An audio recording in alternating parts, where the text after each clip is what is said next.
Metro কারশেডের পাশেই পশ্চিমবাংলার 235টি unaided মাদ্রাসা শিক্ষক শিক্ষিকা এবং শিক্ষাকর্মীরা 46 দিন যাবত এই রাস্তার পাশেই শুয়ে রয়েছেন অনির্দিষ্টকালের আন্দোলন, কিছু দাবি দাওয়া নিয়ে। দেখুন, ম্যাডামরা শুয়ে রয়েছেন,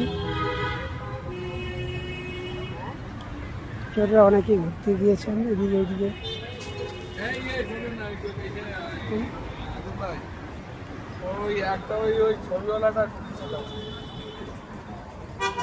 আমরা কথা বলে নেব এখানে মঞ্চের ওপর একজন শিক্ষকের সঙ্গে, যিনি দীর্ঘদিন ধরে এখানে শুয়ে রয়েছেন।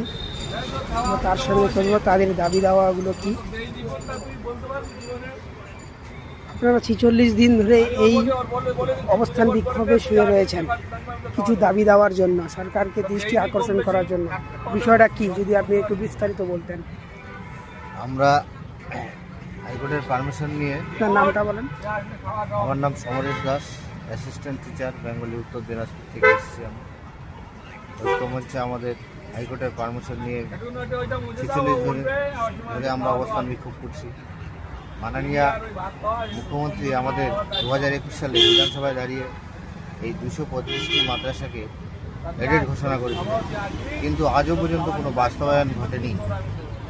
তার ফলস্বরূপ আমরা এই রাস্তায় পড়ে রয়েছি। সব জেলার উত্তর দিনাজপুর, দক্ষিণ দিনাজপুর, কোচবিহার, মালদা, মুর্শিদাবাদ, হুগলি, দক্ষিণ চব্বিশ পরগনা, উত্তর সব টিচাররা আমরা এই রাস্তায় শুয়ে রয়েছি। কারণ এই মাননীয়া আমাদের সঙ্গে ছলনা করেছেন, তিনি কথা দিয়ে কথা রাখেননি।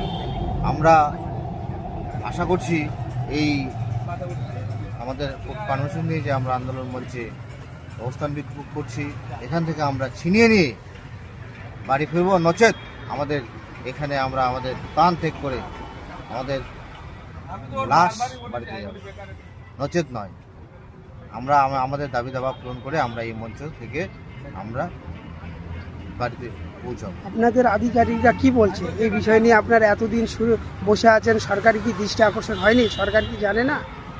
সরকার সবই জানে, সব কিছুই জানে। সরকার দেখেও চুপ করে রয়েছে। এই সরকার মুখোশধারী সরকার। আমরা চাই এই সরকারের মুখোশ খুলে আসুক জনগণের সামনে। তিনি সংখ্যালঘুর জন্য আজও পর্যন্ত কোনো কাজ করেননি, শুধু ভাওতাবাজি, মিথ্যাবাদী কথা বলে সংখ্যালঘুদের